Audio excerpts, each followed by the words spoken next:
What's going on, everyone, and welcome in to this edition of B-Schaeff Daily Live. We are live tonight, Sunday, July 28th, 2024. The trade deadline is less than 48 hours away at this point. And tonight, for the first time, it really feels like the Cardinals are in the center of it all. If you're following along on social media, I'm going to be counting on you guys, by the way, out there in the comments section to be able to help me out and let me know if there's anything imminent that's happening that I need to be maybe not in front of a microphone live streaming as a result of. But for now, we're going to talk about some of the stuff that's been out there today. We're talking about the game, the fact the Cardinals came back and found a way to beat the Washington Nationals on Sunday. Paul Goldschmidt walk-off home run. Was cool to see that moment for him. And boy, did the Cardinals really need it. And I feel like Cardinals fans kind of needed it as well. Just think, if I had sent the tweet after a series that ends 2 days before the deadline against the Nationals because the Cardinals were swept by the Nationals, that would not have been a good time for anybody. So it's avoided because of what they were able to do in the walk-off by Paul Goldschmidt. But a lot of the conversation around the Cardinals in the hours since this afternoon's game has obviously been pertaining to the trade market and what's going on. And now maybe Tommy Edman could be a name that's on the move, even though we haven't seen him play for the Cardinals yet this season. So a lot going on. Get your comments in. Join the live chat by subscribing to the channel for free, and we'll just go ahead and get right into it. I don't really have it. I'm not even going to go with the preamble. I'm just going to start picking through the comments for some of the best stuff, and we'll just go from there. Yeah, Micah chiming in with Jordan Walker for Eric Fetty straight up. Who says no? So evidently that's something that was out there. It was reported by one outlet that I saw that basically, the White Sox decided they could at least ask about Jordan Walker in relation to Eric Fetty. And I tweeted it out because I thought it was kind of comedic how long that conversation might have been. It gave me joy to imagine, how long that does. Hey, so what do you guys think? You like Eric Fetty? And Cardinals are like, yeah, we like Eric Fetty. He's cost controlled. What's not to like? Pitching well this year. Very interesting. What do you want to talk names? Yeah, we're thinking Jordan Walker's not really helping you guys this year. He's in your minor leagues. Click. Yeah, I don't think that one lasted particularly long. Look, if you were before all the weirdness surrounding Garrett Crochet and his demands, I think that's going to be all that it takes to get him not traded at this deadline. But before all that was going on, I thought, I don't know. I could see a world in which the Cardinals, if they're going to trade Walker in anything, you might say, hey, you've got Garrett Crochet. What about Luis Robert? Is there a package we can put together?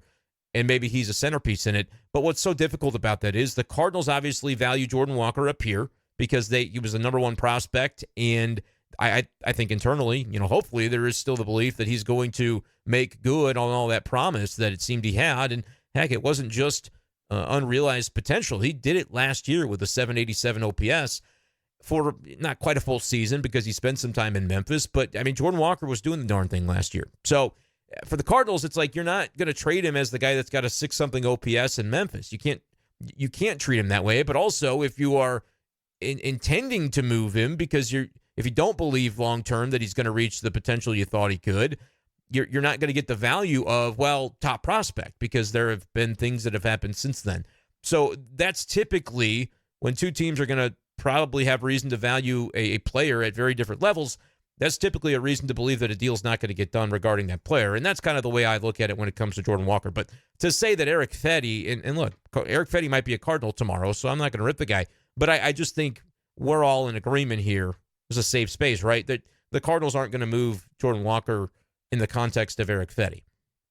Now, their interest in Fetty to begin with is somewhat notable because right now, who leaves the Cardinals rotation if they acquire Eric Fetty tomorrow?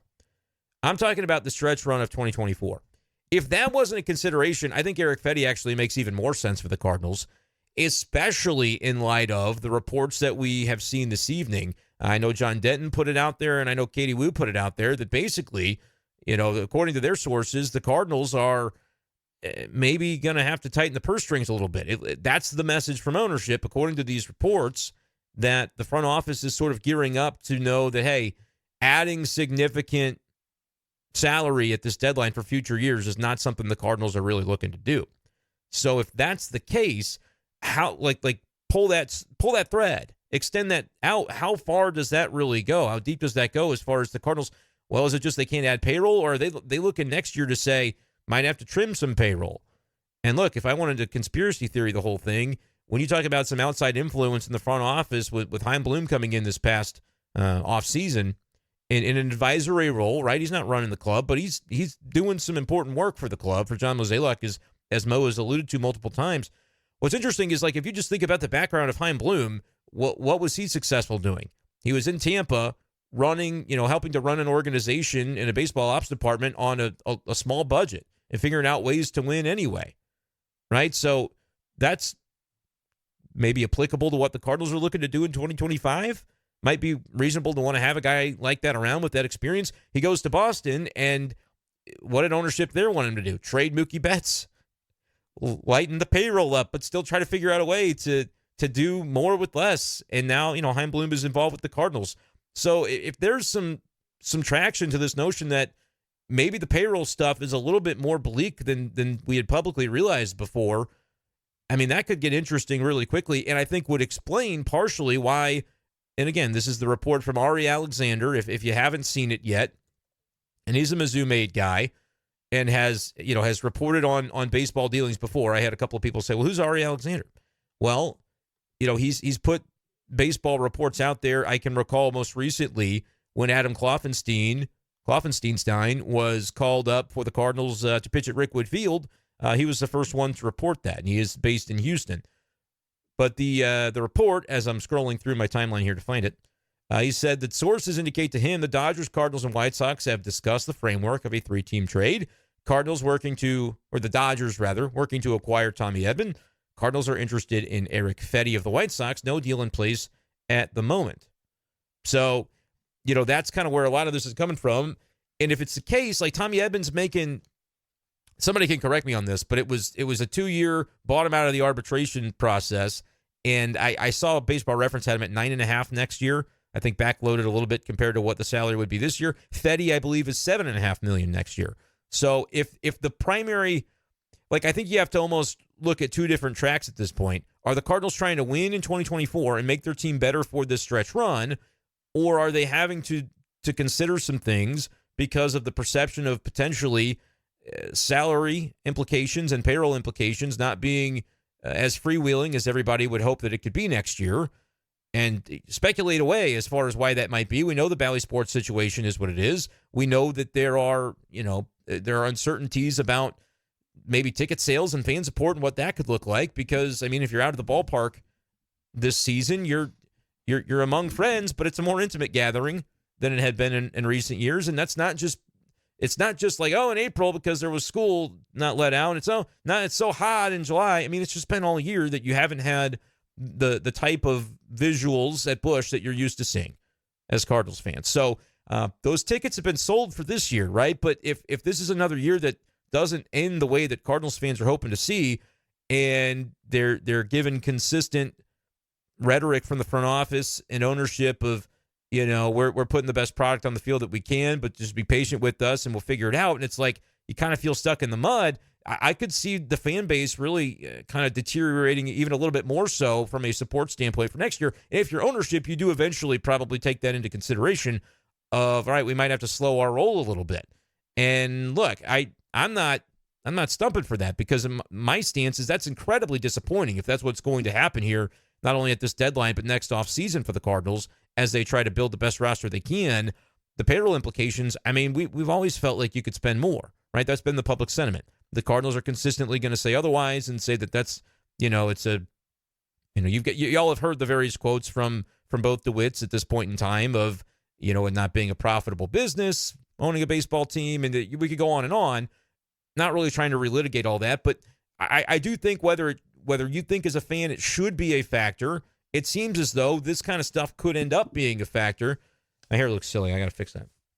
And by the way, the T-shirt I'm wearing tonight is the Hastings Layers Premium Eggs shirt my guy Mark got me. I said I was going to wear it the next time I streamed, and here I am doing it. I wish it was like a little bit more on camera, but shout out to Hastings Layers. They sponsor, of course, the Down on the Farm segment when we do that on B-Schaeff Daily, which you can subscribe to on Spotify and Apple Podcasts, in addition to this YouTube channel. Anyway, as we're talking about this payroll stuff, man, it's interesting because in my heart of hearts, do I believe that the Cardinals in their front office would envision trading away a healthy Tommy Edman, which right away we have to acknowledge that we don't know that they have one of those just yet. He was 0 for 5 tonight with 4 strikeouts in Double-A, but that's, that's just a rehab assignment. We're not going to go crazy on that. But is he going to play the field? Is he going to be able to be the defensive presence and shortstop and center field, moving around as a utility guy and being good at all of those spots that he has historically been for the Cardinals? Like, there are some uncertainties, I think, that we just haven't seen yet from Edman. I wouldn't think that the ankle sprain that has kind of limited him from joining the festivities in the field yet is going to be a long-term concern. But it's a little bit odd that we're kind of still waiting to see what that looks like for him. And it's not that, the trade deadline is going to come and go, and if Tommy Edman's still here, he's in St. Louis the next day. Like, it's still going to be, you'd have to think, a week, 10 days. We haven't seen him play the field. So we can't necessarily treat Tommy Edman as this guarantee for the final stretch run of the season to provide thump against left-handed pitching, which he does when healthy, to provide quality center field defense, which he does when healthy, and to be, frankly, I think it's worth discussing, a quality option at shortstop, to where if you're starting to think about the utility of this bench and some of the players on it, like a Brandon Crawford, I know the Cardinals like him. I know he brings a lot to the table in that room. But I also think that nobody can be immune from conversations about are there ways to improve the roster on the periphery when a team is kind of just on the outside looking in of a wild card spot, and there should be a sense of urgency from the organization to get there and to get to October, because, well, they told the fan base there would be after last season's disaster. So, I'm kind of holding the front office to that standard of, if big moves aren't possible at this deadline, if you can't make a blockbuster happen, if you'd like to add a big name bat, but a Brent Rooker's not being traded, if that's the world in which the Cardinals are operating, I am sympathetic to that. However, I do think that would then point to, where can you improve? Can some difficult decisions be made? Should some difficult decisions be made that on the periphery of the roster, the bench, we know, just doesn't have very much utility. It's not a good bench. It's not a versatile bench. And are there ways to improve the team, even on the margins, that could end up being difference-making, whether it's a game or two down the stretch, that could honestly be the difference between getting in or not getting into the playoffs if you're the Cardinals this year? If that is the way it shakes out and the way people feel about it, well, I would make the case that a healthy Tommy Edman would limit the need for a Brandon Crawford and what he's currently providing. The offensive numbers are what they are. He's done a nice job filling in at shortstop and has been willing to take on whatever role they've asked of him, and there are a lot of commendable aspects about that. But look, there's not a thing I just said about Brandon Crawford that I don't think would have been said about Giovanni Gallegos, and Giovanni Gallegos has been on this Cardinals team for more than 4 months, right? It's been more than 4 years for Gio, and yet they cut him today. So if it's the time for hard decisions, then it is. But the Cardinals don't have Tommy Edman healthy, ready to come in and play backup shortstop. So this is not the current conversation. It's just very interesting as you start to think about all the things the Cardinals could be weighing if they're wondering about Edman and Eric Fetty, if that's like the basis of a deal that you would be potentially pursuing. It strikes me as potentially, if this comes to fruition, being more motivated by protecting against things falling off the rails in 2025 than I would like to see for the Cardinals on July 28th, 2024. Because I believe that the front office owes the fan base, and you guys out there tell me if I'm wrong. You're the fan base. You're the people I'm talking about. I believe it is owed to try and maximize this season within reason. You're not going to sell off the future to do it. You're not going to trade top prospects for rentals. You're not going to do anything crazy like that. But within reason, be aggressive in the margins that are available to you to improve 2024. Now, just trading the concept, Tommy Edman for Eric Fetty, in preview for 2024, maybe, but as I alluded, who are you taking out of the rotation?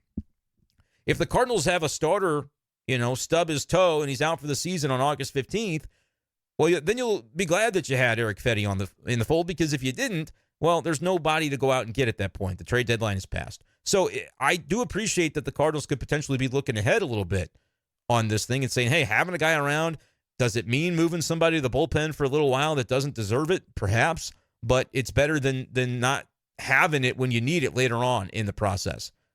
So that's something that I kind of wonder if the Cardinals are thinking about that. and having to make a hard decision. And would it be Palante that would go to the pen? It shouldn't be, in my opinion. But then again, like, the rest of the guys are 34 years or older, and they're veterans, and that's kind of the way baseball be sometimes. So that is a little bit tricky, but it's something the Cardinals can get over if they believe they are fortifying against the potential of washing out a rotation when they don't trust their pitching depth in AAA. And in fairness, some of their AAA depth has been injured and has not been, relied upon even down there in the minors lately. They've got a bunch of different guys that have had to start games for Memphis. So all of this is kind of swirling in my brain. The perfect version of Tommy Edman, I think, is exactly what the Cardinals need. The healthy version where he comes back and he assumes that 803 career OPS against left-handed pitching that he currently holds in 615 career plate appearances against lefties. That's like a full major league season's worth, and he's an over 800 OPS. It's really good. This Cardinals team ranks 29th in batting average against lefties, 29th in OPS against lefties in Major League Baseball. I believe only the Marlins are worse in both categories. And that's a team that contains Paul Goldschmidt. That's a team that contains Nolan Arenado. That is a concern. Those two guys and the struggles that they have had this season, I think, contribute to that significantly. Having a right-handed batter, Jordan Walker, not perform and not be here right now has contributed to that, obviously, to a great extent. And not having Tommy Edman, who, like, when you look at the reason the Cardinals have been good against lefties in past years, like, Edman's been around. Granted, you can think back to 2022 when they just assaulted lefties. Albert Pujols was here, and we all know what he was doing the second half of the season. So that's part of the reason on that front. But yeah, Tommy Edman can help you there. And what else do you need? Okay, if I'm just playing, wish casting, Cardinals could probably use a guy who could play some center field that hits right-handed. All right, well, Edman does that too. He could platoon with Michael Ciani, and then, hey, maybe if you wanted to find more utility to the bench, it'd be nice if this guy could also play shortstop. I know that's a tough ask, but man, talk about to kill two birds with one stone. Oh yeah, Tommy Edman could do that too. Like, well, holy bleep, this guy is tailor-made in a lab for exactly what the Cardinals need at this trade deadline. I hate to use the phrase, it'd be like making a trade, but for Tommy Edman to come back to this Cardinals team, be kind of like making a trade because he would fill almost three different roles. He could fill Crawford's role. He could fill Dylan Carlson's role, which is, I think on the way out anyway. I don't know if they'll look, if this White Sox, Dodgers, Cardinals thing happens and Dylan Carlson's not a White Sox, that is a bummer for Dylan Carlson. Like straight up, because he would get a chance probably there, especially if Tommy, and I don't know if the Cardinals are going to want Tommy Pham, but talk about also, okay, right hand, if you're doing the Edman thing, what would you then need to replace? Well, probably that outfielder on your bench that can hit right-handed. Swap Carlson and Pham, and there you go. Pham hits lefties. That's really all this boils down to for me. Although I don't know that Pham could still play center field. That's the part of it that probably doesn't work. But frankly, Carlson is not, look good in center field. So anyway, all these thoughts are kind of swirling through my head. But the main thing is the Edman $9.5 million or whatever it is for next year, payroll implication of that, and almost like, is there a level of concern that's, we better get an Eric Fetty now because he's $7.5 million. He's got a 3 ERA. That's pretty darn good. And if we don't get him now, what will the payroll situation be in the offseason, and what will ownership allow us to do? Like, if that is the consideration right now and the front office is having to weigh that as part of what they're doing at this deadline, that stinks. That stinks for you guys. That stinks for Cardinals fans because that's not what was promised. And I get it. They've been thinking about this Bally thing, and that's been swirling, right? There are some implications that maybe are beyond their control. But that stinks for Cardinals fans because I don't know if a healthy Tommy Edman being on the Dodgers is the best thing for the Cardinals over the next 2 months when you don't really need imminently to replace your fifth starter, right? Like, this is more of a 2025 move or a moving against the potential to have somebody go down and then not being able to do anything about it within your rotation. That's like my overarching thoughts on this. I know I went on a rant, but I wanted to get that out there. And by the way, if a trade is happening right now, I gotta keep refreshing to see if I'm missing something, because that would then be, I would need to do some stuff about that. But I want to get to Eric's comment because he did kindly leave a super chat, and so I want to make sure to read his comment, even though a little bit late on that. He said, IMO, if you trade for Fetty, it also assists the bullpen. Palante goes to the pen. That obviously helps the pen. You would need a right-handed bat, but unfortunately I doubt that's happening. Yeah, and a rental bat too. It could be a rental, and I almost don't even care positionally what the guy plays. If you trade Edman, you need somebody who can hit lefties. Mark Canha has been thrown out there as a possibility. I think there are enough rentals out there that the Cardinals could do it, but if you're waiting for the perfect move, sometimes you have to be willing to go, you know what, we've lost trades in the past. We're going to lose trades in the future. sometimes you just have to, it takes something to get something, and been willing to go to the very end there and make something happen. Daddy Padre says, no offense, B-Schaeff, but Edman hasn't even touched the field yet. Would take Pham and Fetty. Look, man, I'm not caping for Tommy Edman to stay. I just want to lay out all of the, I like Tommy Edman a lot, but I want to lay out all the factors to me.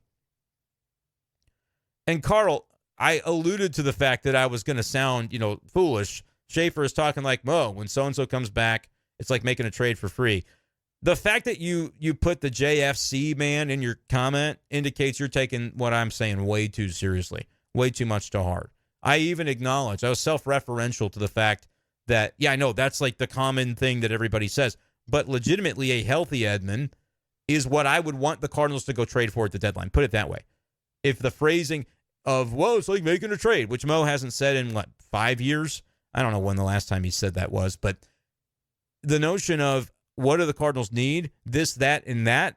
And he checks all those boxes. It's like, okay, don't trade that guy away because you might have him in 2 weeks. That's really the point that I'm trying to make. That being said, Daddy Padre's point, Edman hasn't touched the field. He's not playing defensively on these rehab assignments.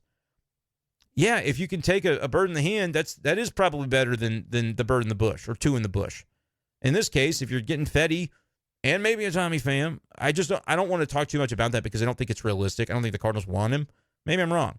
But I think somebody like that, a person who can play the outfield, who can hit right-handed and do well against left-handed pitching, that would be exactly, I think, what it would need to be.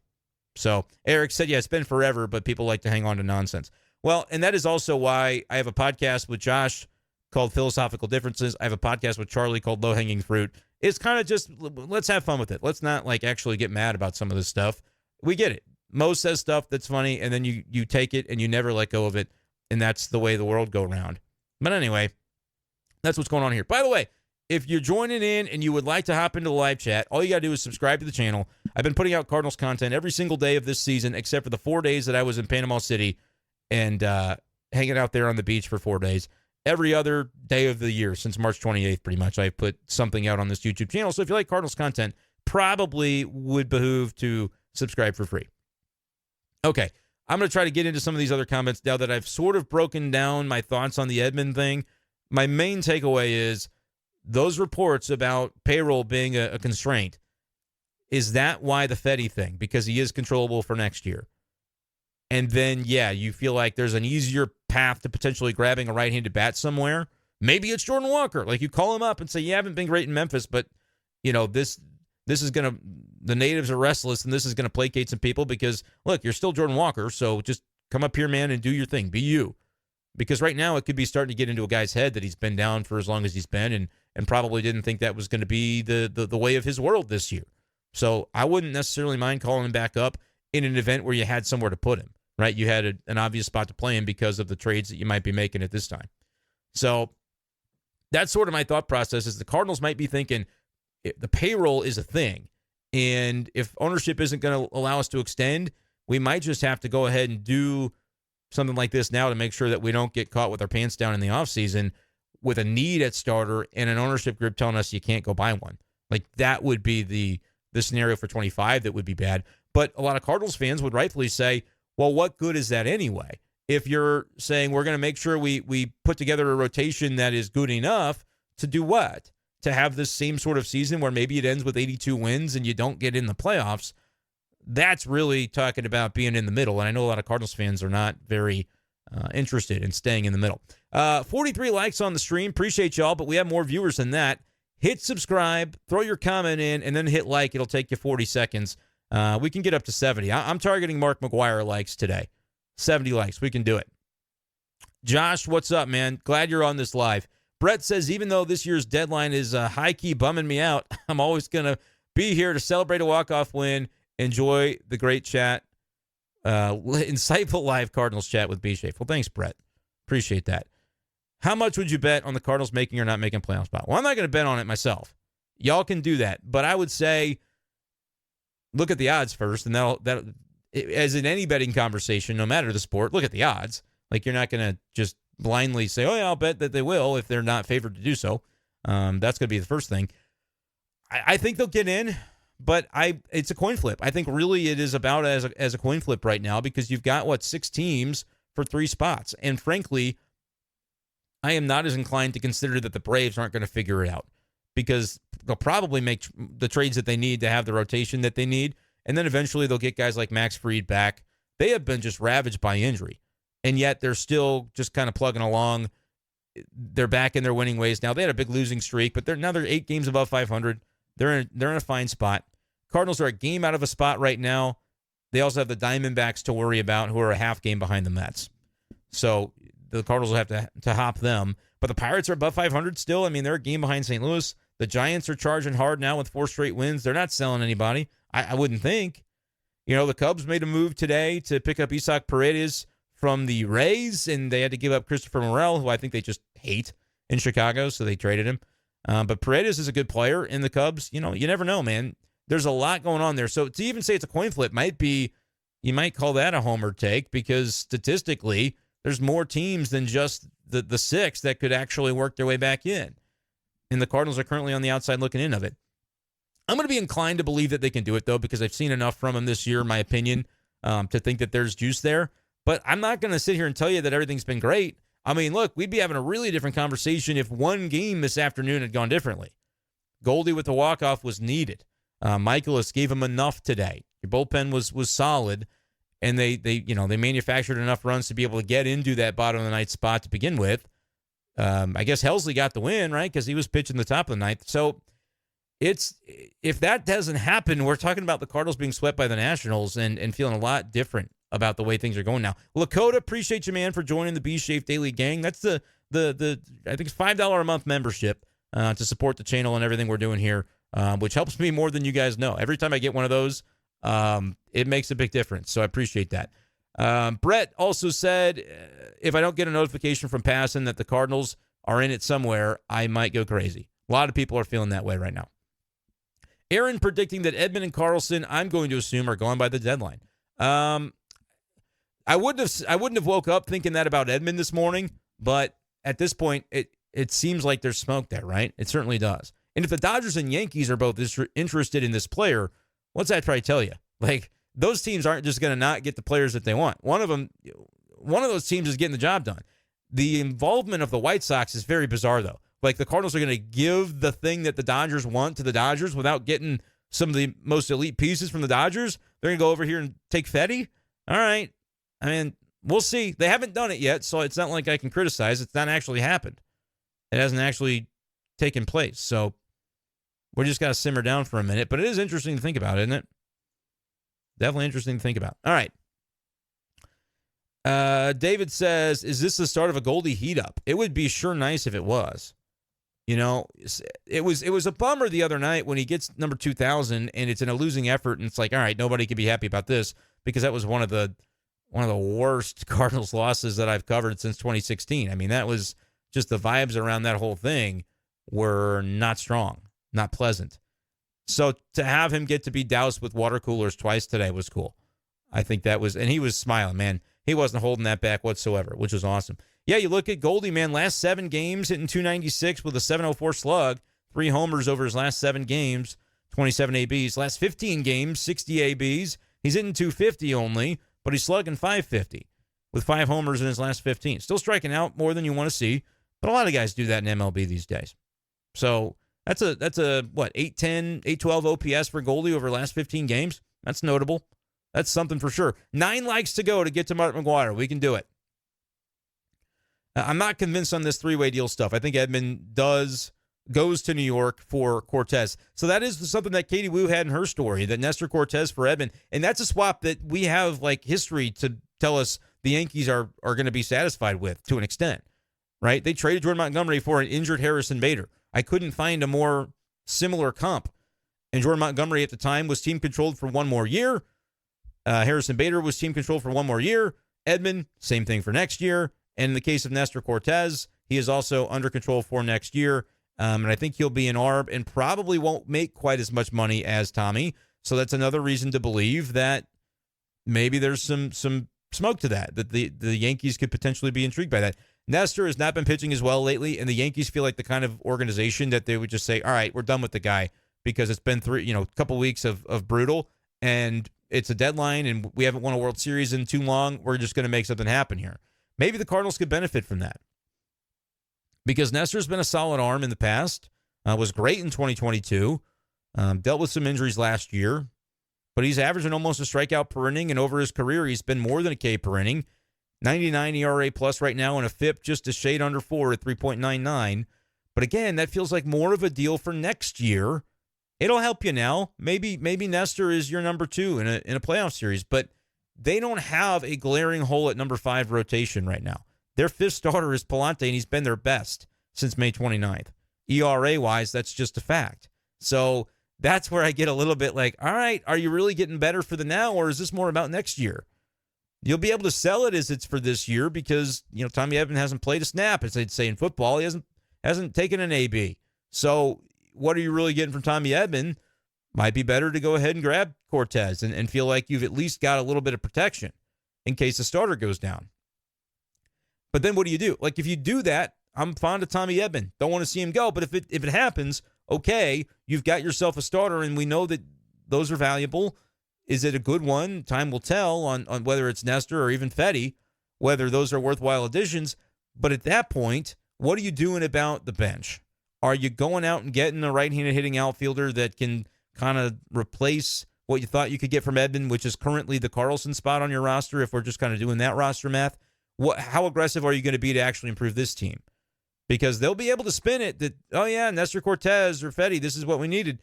But I would still say there are glaring issues at the other parts of the roster that maybe they're not easy to fix, but would certainly seem to be the type of thing the Cardinals should be after trying to address in the next 40 hours or whatever's left. Seth wants me to predict who they get. Yeah, good luck. I don't have a clue, dude.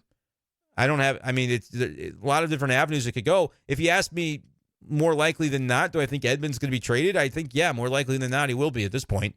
And is that perhaps why the Cardinals have been so careful not to put him in the field? He had so many setbacks. He had the ankle thing. And at that point, it's like, let's just DH him until we get on the other side of this deadline, because if we do end up retaining him, no problem. He can ramp up in a week and be ready. If we don't, there's less risk to injuring him because we've been actively shopping him. That might explain the entire thing, honestly. And if so, that would be savvy enough by the Cardinals. Like, yeah, you don't want to, if you've got a deal that's close, you don't want the guy getting hurt, but you also need to be ramping him up, because if you're not trading Tommy Edman, you need him soon.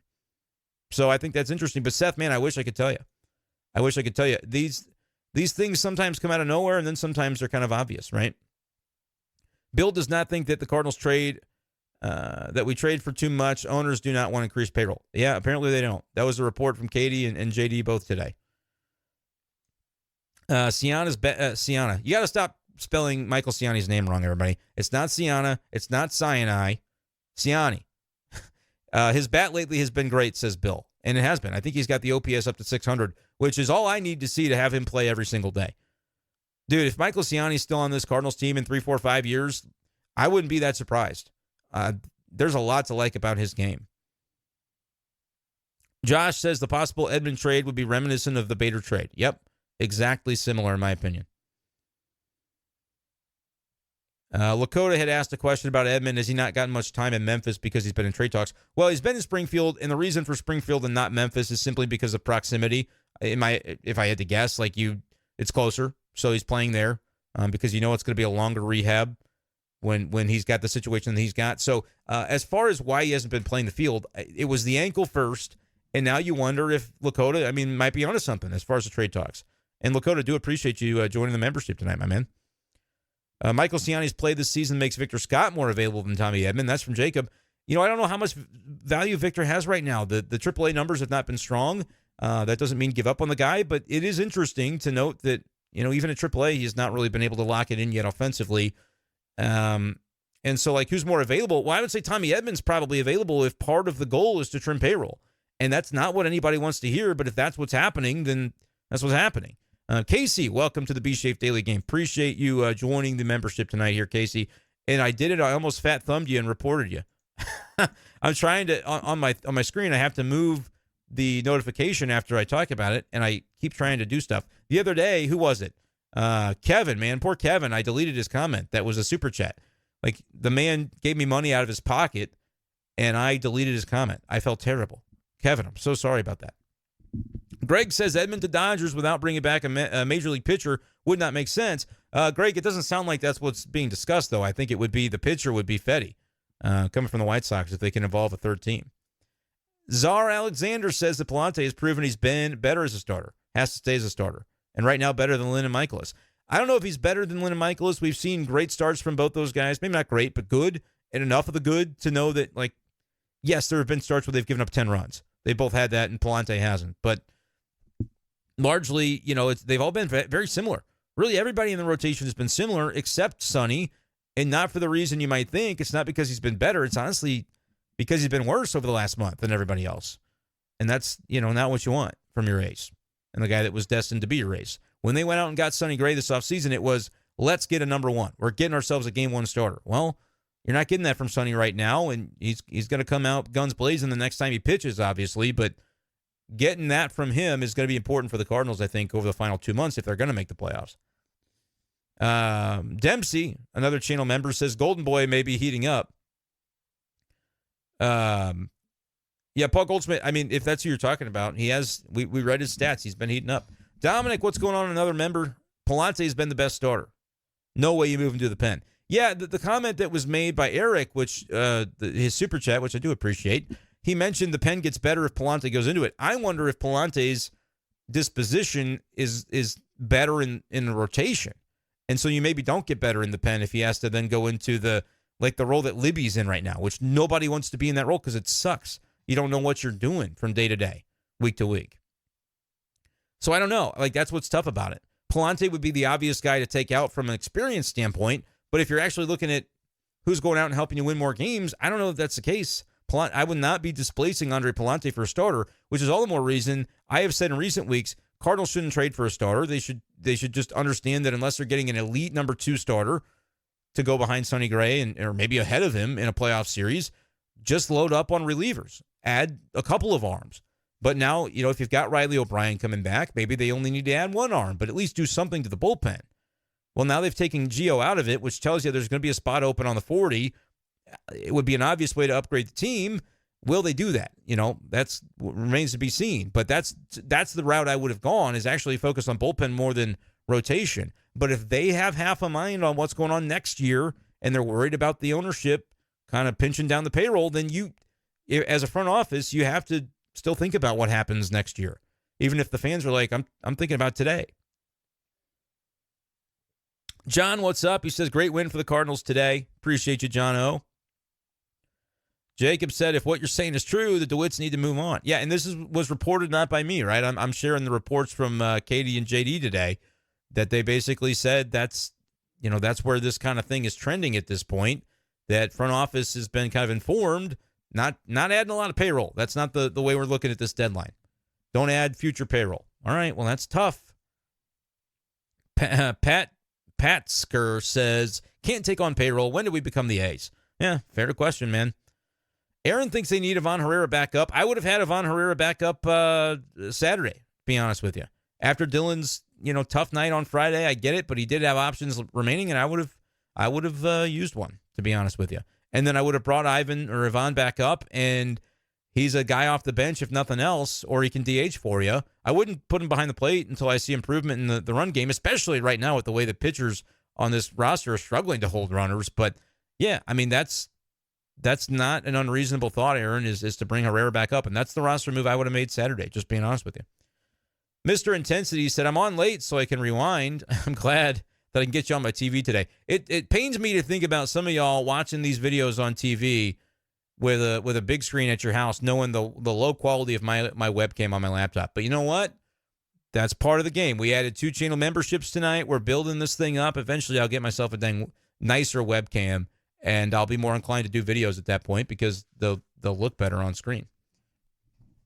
I kind of forget the way I'm sitting, and you look at yourself in the camera, and you're like, that looks terrible. So I do apologize. My posture's never good.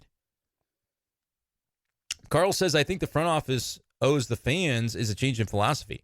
No longer winning now that all of Walt's staff and core are gone. Mo's way has failed. They owe us that much. I don't agree with that, actually. There are a lot of Mo's staff guys that are gone now, right? Walt's staff is not, that's 20 years ago. That's 15, 17 years ago. That's got nothing to do with anymore. Mo has had a lot of success in St. Louis, and I think a lot of his guys that were part of the most successful years are gone and either running other teams or, we can go down the Mo coaching tree. There's been a lot of guys that have moved on and done some good things. This current front office might have a lot of very talented people in it as well, but clearly I think there's something about the org that has gone a little bit stale in the way that they've approached things. That's not anything personal. That's not anything. I mean, it's just looking at the numbers and the wins and the trend line. It's not been a positive one over the course of a number of years. Mr. Intensity thinks Mo should get James Paxton. I think he already landed somewhere, didn't he? Thought somebody claimed him. Could be wrong about that.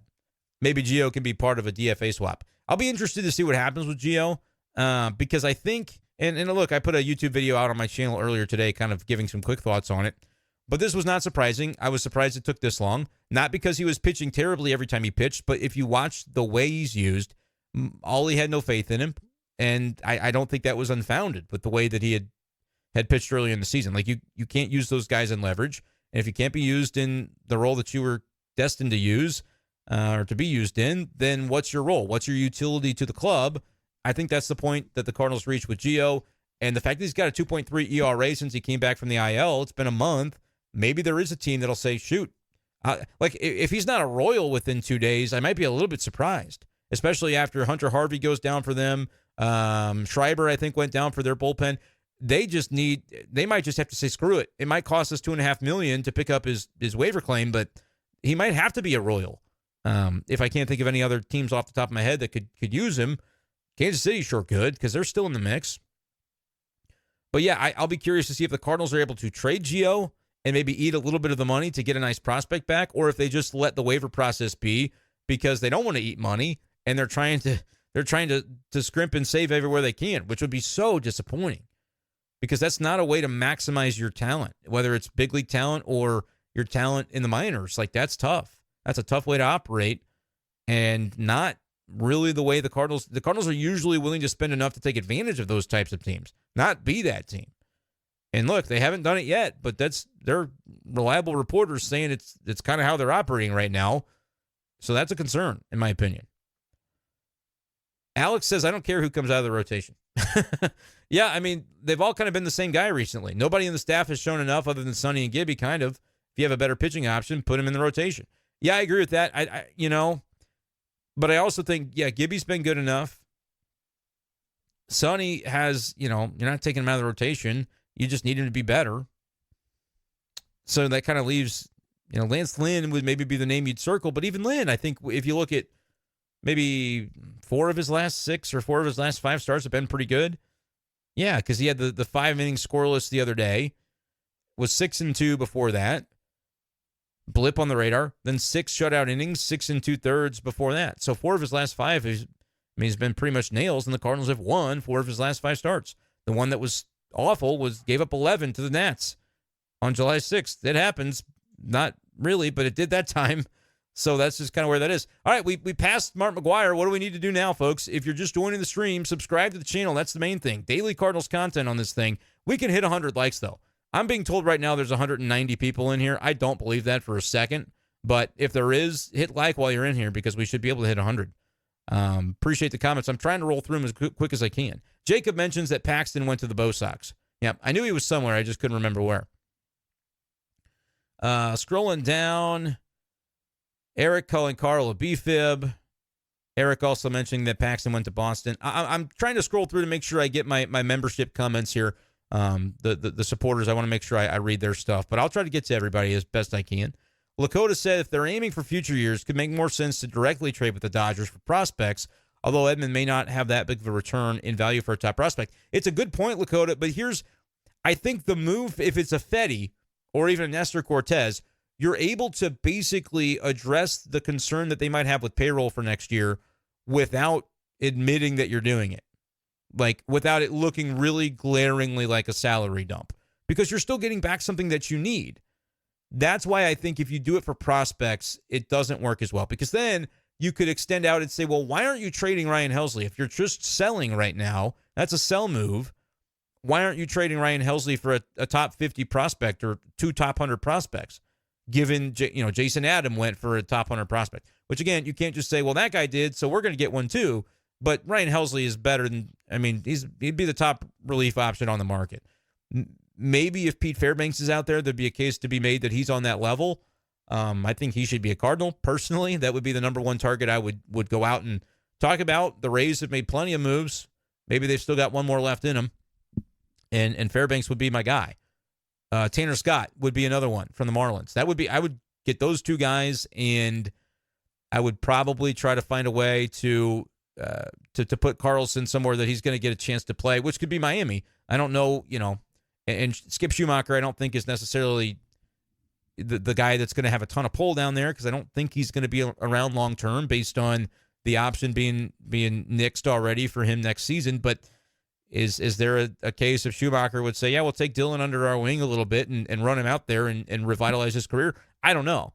He could be a throw-in in a Tanner Scott deal. He wouldn't be the reason you get Tanner Scott, is sort of my thought process there. But that's what it is to me, Lakota. I don't think that they can trade Edman for prospects, because then you're selling. That's what that looks like. And if you're selling, there are other guys that make more sense to trade away to really maximize your return for prospects. And it's a great question, Lakota. I just think that's the way I view it. Casey, another member, says, if nothing else, I've got the Texas League playoffs to watch here in Springfield if the Cardinals don't make it. There you go. Good to see that. Allison welcoming Casey to the B-Schaeff Daily gang. That's nice to see. We're all friendly in the gang. That doesn't sound good. Yeah, in the gang that we're in, we're really friendly.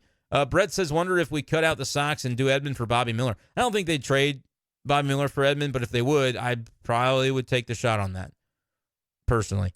Mark says, odds they trade Edman and end up re-signing Crawford. Nah, I don't think so. But you did laugh at the end of your comments, so I know you didn't mean it either.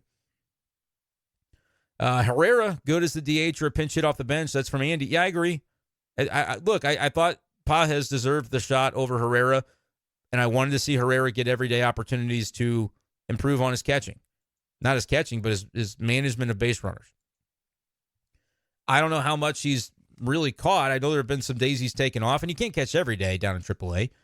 But the one day I did look to notice, like, hey, how many stolen bases did he allow today? It was like they went 3 for 3 against him or something. So I don't really know that I would feel super comfortable continuing to put Herrera behind the plate, but his bat is MLB ready. His bat could be right here, right now, no doubt. 3 to go to get to 100 likes. We can get there. EC wants to know if they would move Lance Lynn to the bullpen. He's done it before. Good against righties. Trading for a starter, then moving Lynn to the pen seems like the best course of action. You could say that, but if they've won 4 of his last 5 starts, are you looking a gift horse in the mouth a little bit? Saying, yeah, we don't need Lance Lynn. We can get Nestor Cortez.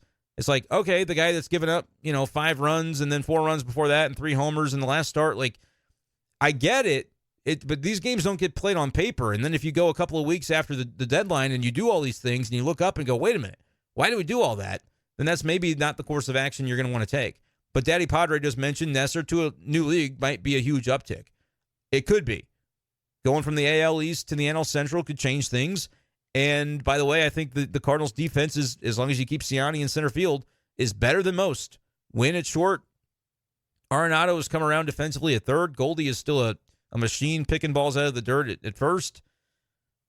Ciani in center. And then if Ciani's in center, Nootbaar's in a corner where he belongs, and he's a pretty good athletic defender out there. Yeah, there's a lot to like about a lot of that. No doubt about it. Give me 1 second, everybody. Had to do it. Had to be done. Had to be done. I was talking for too long, and I didn't take a sip of water, and then my eye blood vessel popped out from coughing. All right. Mark said that Katie reporting twice that Edman for Nestor could happen makes it feel like a done deal, but they're waiting to see if the Fetty deal works out first. Is that how this works? Mark, I don't know. That's interesting speculation, though. I mean, anything Katie's reporting, you know that she's trustworthy, right? Everybody knows that. So the fact that it's being reported tells me that there could be maybe a line of like an order of operations to it. Like the Yankees might be like, yeah, we'll give you Nestor for Edman. If you're the Cardinals, are you thinking, well, we like Fetty a little better? For one reason, they know what Eric Fetty's getting paid next year, right? That's already done. Signed, sealed, delivered. $7.5 million. Versus the situation with Nestor, I believe, is he would be an ARP. And sorry for the delay. Plug it in my laptop so it doesn't die on us. So that would be one reason, maybe, Mark, that the Cardinals might prefer Fetty in that case. I don't know from like a competitive standpoint who's the better pitcher, but if the money stuff is that big of a consideration, it's not impossible that you would be right about that, Mark, that they might even be kind of just trying to find the better deal for a guy that's cost controlled and they don't have to worry about ARB. It seems a little silly because the amounts should be pretty similar, but yeah, you never know. Jay Call says Edman could even play second base when Gorman is in a drought or back up short for win. Yeah, and look, I'm not going to sit here and make this the bash on Brandon Crawford hour, but his numbers haven't been great, and he really is only there so that you make sure you got an answer if Mason Wynn goes down. If you had Tommy healthy, I think he could kind of fill both those roles. You'd still probably want another outfielder if you did that. Like Edman takes Crawford's spot, who takes Carlson's spot would then sort of be the way that I would look at it. But all of this is very speculative because Tommy Edman hasn't played the field yet. And I understand there are people on both sides of the aisle right now in comments going, why are you talking about Tommy Edman like he's this automatic thing? He hasn't played. And I go, I know. And then people say, well, Tommy Edman's great against lefties. Why would they trade him away for pitching? I'm like, I know. I'm trying to give y'all both sides. I can see both sides of it. We don't know, and the Cardinals don't know. But if you've been waiting for Tommy Edman for 4 months and you thought he'd be there, could it end up being a situation where you're like, hey, maybe I just kind of sell on it now because I don't have to keep waiting and wondering. I don't think the Cardinals are at a point with Edman where they're fed up with the way that it's going. I don't know. Maybe they are.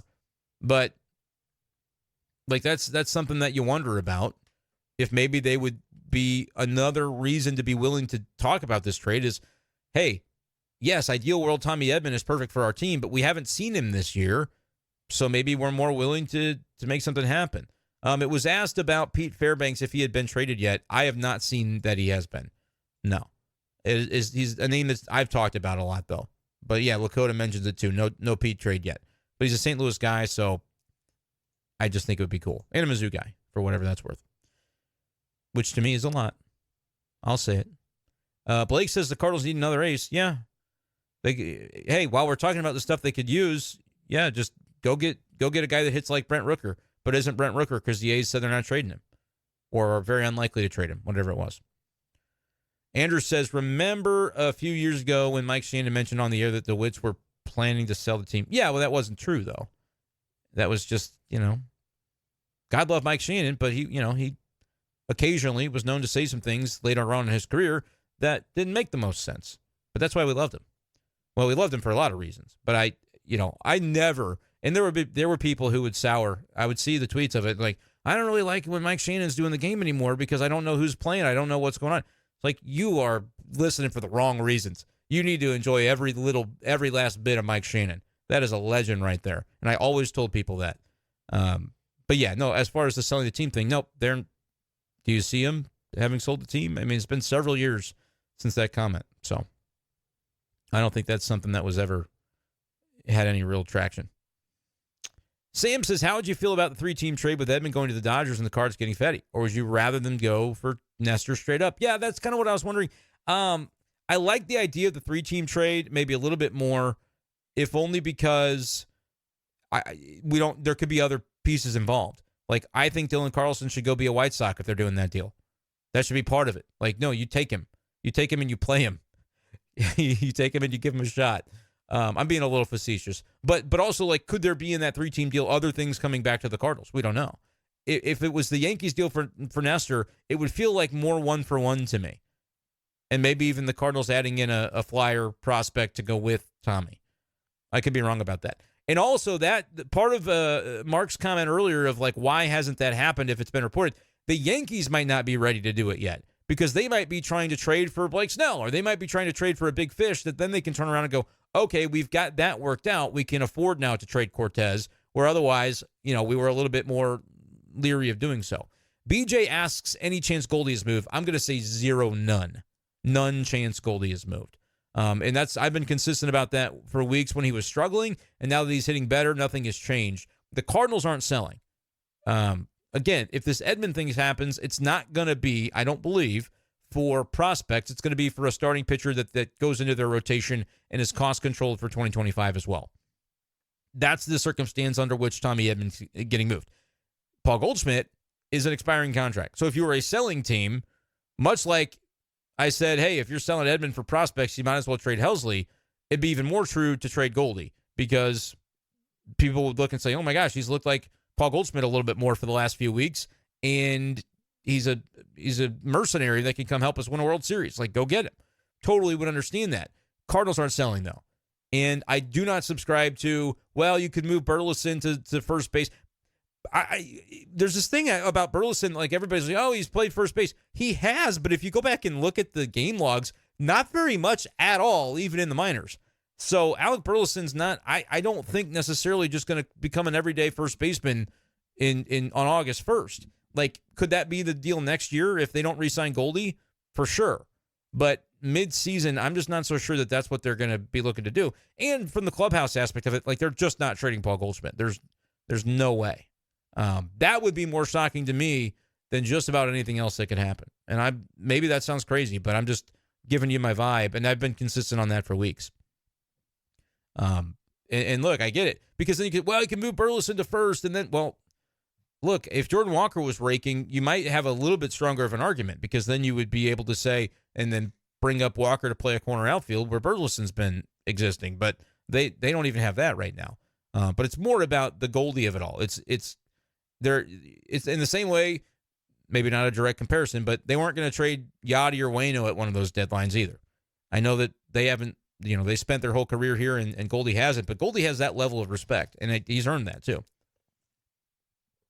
Andrew wants to know if the like button is the heart.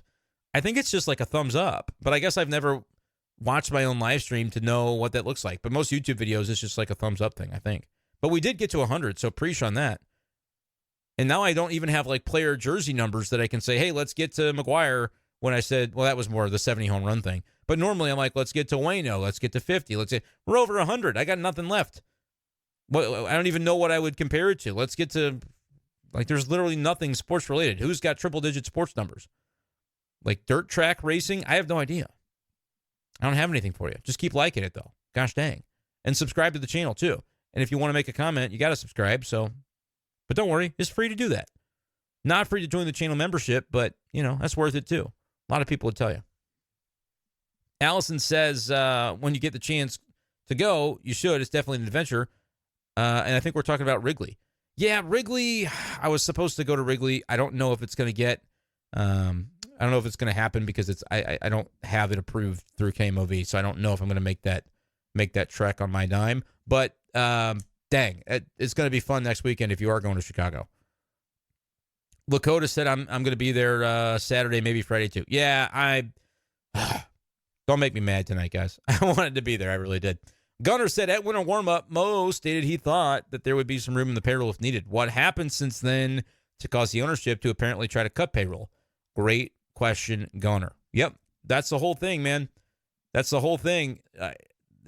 I can't say this kind of came out of nowhere, but you got multiple outlets reporting that front office is being told, hey, don't add for 2025's payroll. Now, Gunner, to be clear, we're talking about 2025's payroll in terms of the Cardinals at this deadline don't want to add to next year's payroll. I think they could add somebody making money this year. Maybe not a lot of it, but somebody making a little money may be possible. But, yeah, man, you're right, Gunner. That exactly did happen at winter warm-up. And, sometimes things get said by the org that turn around and they just they go away. They just, hey, didn't you say that? Well, I don't know. I don't remember that. All right, well. But you're right. That was said. So, and Eric says, less clarity on TV revenue and attendance has been way down. Attendance has been down. I remember also at winter warm-up, they were very confident about, well, I wouldn't say very confident. Bill DeWitt III indicated that they were well on track with ticket sales to get to the 3 million plateau again. I don't know if that's the case at this point. I remember when he had that interview with Martin Kilcoyne, I think, in which he said that some of the comments that people did not really appreciate about, if fans don't show up, we just won't spend, that sort of vibe to his comments, and said it was silly that people would say, they're going to boycott because they don't like the direction of the team. Some of those comments happened in that interview, and in the same interview, he sounded less confident about 3 million, but I haven't honestly kept up on it to know what they're tracking or trending toward in recent weeks. Eric does not like the trade of Paredes for Morel because he thinks Paredes is better, and so that makes the Cubs better. I think here's what I'll say. I think Paredes will be better for the Cubs than Morel was for the Cubs, but I think Morel for the Rays will be better than Morel for the Cubs. I think the Rays are going to get the most out of Christopher Morel. Morel reminds me of Wilson Contreras. I'm just talking vibes. And if you think about the way that Wilson was kind of pushed out of the Cubs org under Jed Hoyer, and think about how they did it to Christopher Morel today, I'm trying to draw a through line through those two things. I think that they, for all the reputational whatever that people have, the thoughts people have about the Cardinals about, they're stodgy, they're kind of buttoned up, that sort of organization. I think the Cubs are kind of getting that way a little bit too. But granted, production is what matters at the end of the day. So if you're Morel and last year you had an 821 OPS, life's good. Even if he's, a exuberant personality, that's great because the vibes are strong. If he's hitting 199 with a 676 OPS this year, 10% below league average OPS plus, well, maybe the personality is not as much of something that is a positive. But I don't know if that's fair to Christopher Morel. I think he's going to be a great Ray. I would trade for Morel in fantasy now that he's a Ray. Is actually something that I might kind of look into after I'm done with this. If my fantasy league mates aren't sitting here going, haha, I'll beat you to the punch. Jake Call says, crazy idea. If Gorman, Walker, Herrera got traded for Mike Trout, it'd be a terrible trade. I wouldn't trade Gorman straight up for Mike Trout. Mike Trout's not healthy, guys, and I don't think he's ever going to be again. I think it's Jover, as the kids would say about Mike Trout. Clean MRI, that's the most recent news on Trout. Look, man, look at his recent seasons. The numbers are outstanding, but is he ever going to be healthy again? It's like prime Byron Buxton territory with the injury stuff. It's like Royce Lewis, the guy, he's awesome when he plays. Is he healthy? I don't know, man, on Mike Trout. So, no, you're not trading Jordan Walker for Mike Trout. I know, sounds crazy, but I think I stand by that. If he was healthy, it's totally different. Yeah, I'm doing all of those guys. But I haven't seen Mike Trout healthy in a while. So, and maybe I'm being reactionary to that. But and just consider, too, I think it was J. Cole who had that. If they're talking payroll concerns, they're not getting Mike Trout because that's money. Trout's knee is gonzo. Yeah, man, he's had a lot of. It sucks, dude. To think that we're now talking about Mike Trout in the context of one of those questions that you see on social media where it's like, if you could give anybody a clean bill of health for their whole career, who would it be in sports history? Mike Trout should not be on that list, man, but now he probably has to be because it's just been too many years in a row. Kevin says, what about that Cubs dynasty that lasted 1 year? Yeah, no kidding. That's been a minute, right? Yeah, they've had a lot of organizational change since then. That's been 8 years ago. It's not lost on me either that the first year that I covered MLB as a credentialed media was the year the Cubs won the World Series. That's not lost on me. And that the Cardinals haven't done much of anything since I started. They did make the NLCS in 2019. But then I was there in Washington, D.C. when they got swept. I might be the problem, guys, is what I'm saying here. And Kevin, I'm so sorry again about deleting your Super Chat comment last week. That made me feel so bad. Probably made you feel probably bad, too. Sorry about that. Mike Trout is this generation's Ken Griffey Jr. Ooh, I don't hate that comp at all. David wants to know Kevin Pillar or Rooker. I mean, Rooker is the better. I got to look at Pillar's stats again, but Rooker's the better offensive force. But, man, Pillar has been playing some good baseball. 824 OPS this year. I guess it's kind of similar, too, because Pillar has not always been this type of hitter, but Brent Rooker is, he's put it together for a couple of years at least. But Rooker, but Pillar can play center, can he? I know he used to. I couldn't tell you off the top of my head what he's been playing this year predominantly. He's definitely a more impactful fielder than Rooker would be. Yeah, he's played some center field this year, and has done okay at it. So there you have that. Well, we're past midnight. Lakota says smoke is heavy for Edman. Carlson's writing is on the wall. Are there any surprising names you think may get moved? The most surprising could be if they decide, if Ravon Herrera's got value to somebody, they say, look, we're trusting in Pajes and we're making that happen. That would be the only surprising one. Like, do I think they're moving Gorman? I would be surprised. But, I mean, that's enough to talk about and say, hey, Gorman, I mean, look, if there's a team that would give you something big for him, then it's possible. But that would also surprise me. But I'm not predicting that. If I were going to be like outside the box, I would go, well, maybe Herrera. But look, they might not be as active as we kind of think. When we're talking about what's the surprise move that they could make, that implies the notion of they would actually make some moves. We'll have to see. Blake says Crochet for Libby and Carlson. No, that's not a thing. Crochet would be, and look, I'm just going to spitball. Crochet would be like Jordan Walker and then pitching. Or Crochet would be Tink Hence and another big time. Like, you're not, that's a big ask. You're not getting him for scraps. Andy says Gorman is my man. So Andy does not want to see Gorman dealt. He probably won't be, is the good news. Zach says, I don't know his contract details, but I'd like to see Tyler Anderson from the Angels. Yeah, I'll try to look up his contract info for you as I use the Google machine. Left-hander has not really. Here's the thing about Anderson. He kind of feels Fetty-esque where he's not striking out a bunch of guys. But man, Anderson has been good for a long time, not striking out a bunch of guys. Not good last year, but 22, he was an all-star. I remember him in fantasy that year. I'm like, he doesn't strike out anybody. How is it possible that he's this good? But he was. But that's kind of Michaelis-y, right? Like, you like Miles Michaelis when it's going well, but then when he's not sharp, he doesn't miss bats, so it can go south on you quick. And I think that's sort of the comp I'd make. Tyler Anderson is almost like the lefty Michaelis in some ways. And look, Anderson's had some great MLB years. Miles Michaelis has had some great MLB years. This is not, one of his strong years, but that's still out there. And he is a free agent after next year. Another guy under control for 25. Looks like $13 million will be the salary for Anderson next year. So maybe more than the Cardinals are going to be able to commit to, which is kind of crazy to think.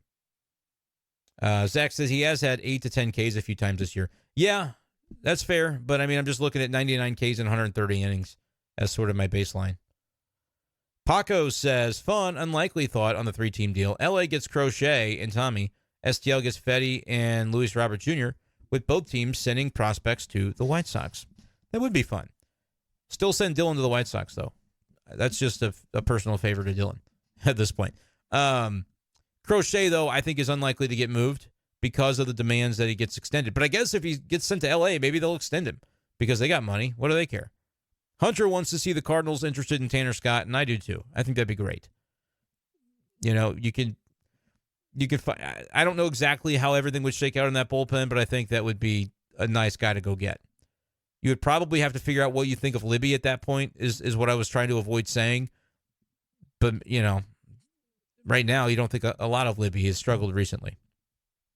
David says Crochet would cost Tink Hens and Quinn Matthews. You're on the right track. Yeah, that is anybody that you're going to want to not trade, that's who they're going to want for Crochet. And then some. Blake wants to know how much salary cap left did they have next year. Well, there is no salary cap in baseball, but there may be a self-imposed limitation is what we're starting to realize about this, about where the ownership group might be on this stuff, based on reporting from today. Tanner Scott would probably cost Hens with the way that relievers are going. I don't think so, Eric, only because he's a pure rental. But I can't say you're wrong. And if that's true, obviously Tanner Scott won't be a Cardinal. But yeah, I hear you. Relievers, like for a while I was saying the reliever prices weren't actually very, like people were kind of overreacting. It's that thing of we have to pretend like every deal that's made is so crazy. And I'm like, yeah, not really. A lot of these have been pretty much par for the course.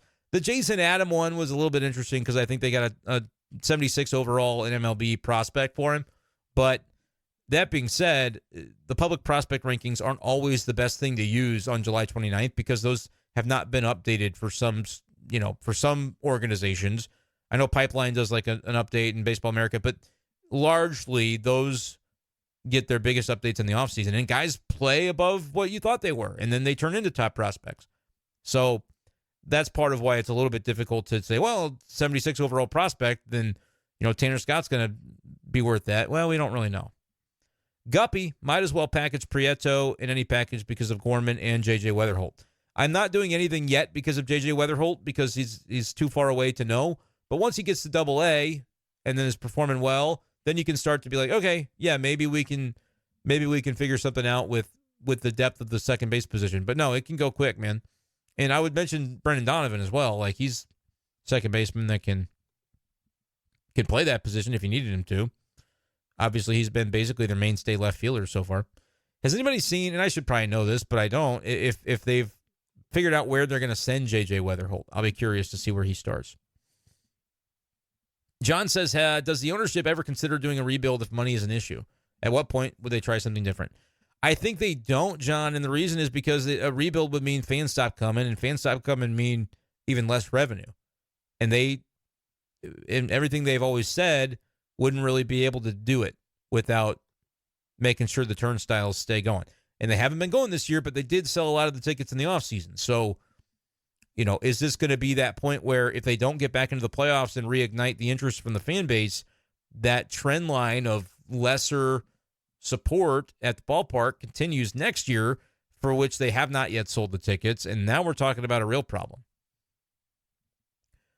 I would think they would almost be more likely to sell the team than to truly try to tank and become one of those teams. But I don't think either of those things are going to happen.